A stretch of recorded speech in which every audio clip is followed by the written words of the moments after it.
welcome back to Frontline J here with another review. Today I'm reviewing Ant-Man #1. It is written by Nick Spencer, with art by Ramon Rosanas, and colors by Jordan Boyd. Welcome to the world of Scott Lang. This issue is just that. We're introduced to Scott's world through his narration internal monologue. This issue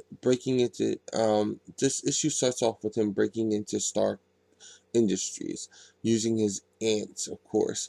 And then we flash back to him actually applying for a job for like a security consultant type position at Stark Industries in his Ant-Man costume because he doesn't have any suits. Then when he meets with Tony himself, he finds out that he's not actually even going to get the job because Tony basically thinks that, he's a loser. But he feels so bad for him because he's so pathetic that he gives him a shot to earn the right to get this job.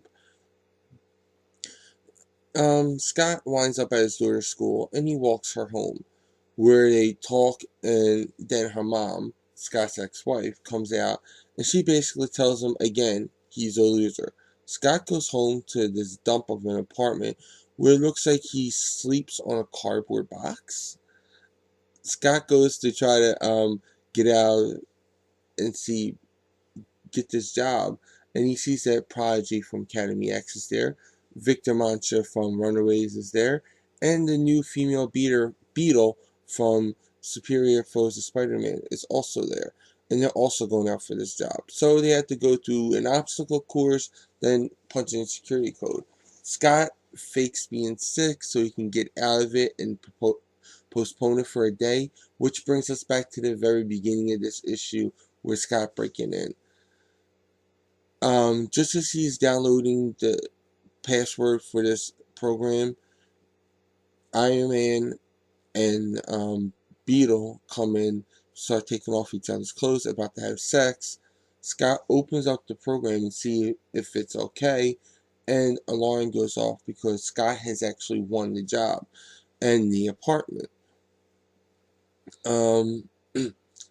But when he goes to tell his daughter and to celebrate, he finds out that his wife has shipped her off to Miami, and that's where she's headed too, because they're going to be living there to keep their daughter away from all the heroes and villains that are constantly in New York City.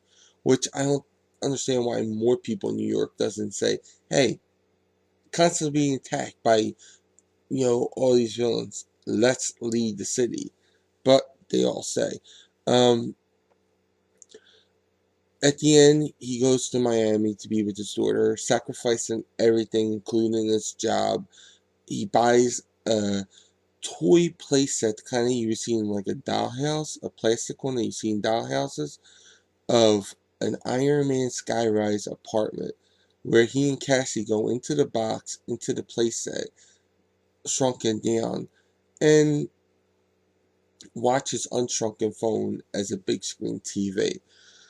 The story for me was very text heavy and draggy at times. I liked the inner monologue narrations, but it also got to be too much at certain points. The best parts, though, for me was when Scott was with his daughter, which I thought this book would mainly be, and hoped that it would actually continue where Avengers World left off, but sadly, it did not. We don't even get the fact that Scott is still with his girlfriend from the FF. No, now he's sad and pathetic and alone.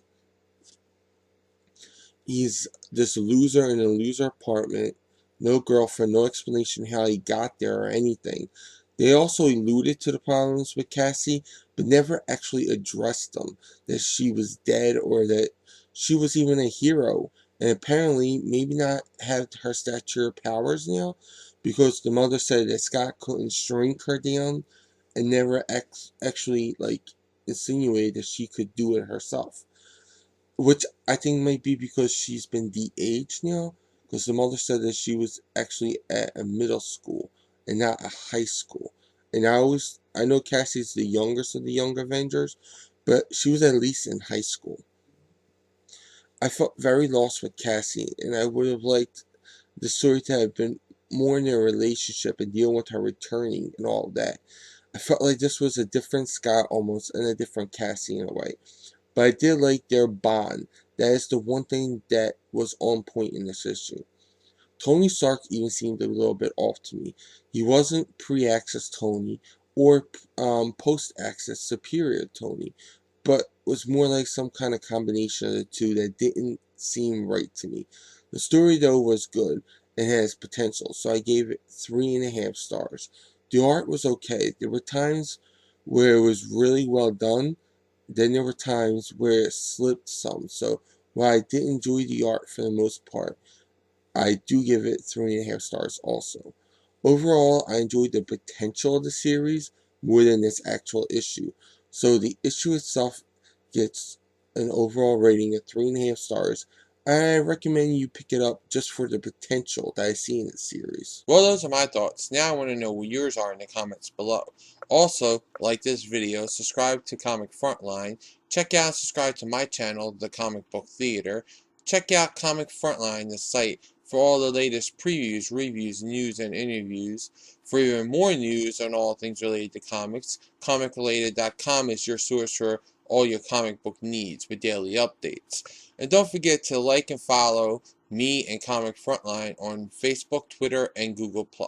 I'll include all these links in the description below. Until then, I'll catch you in the next review.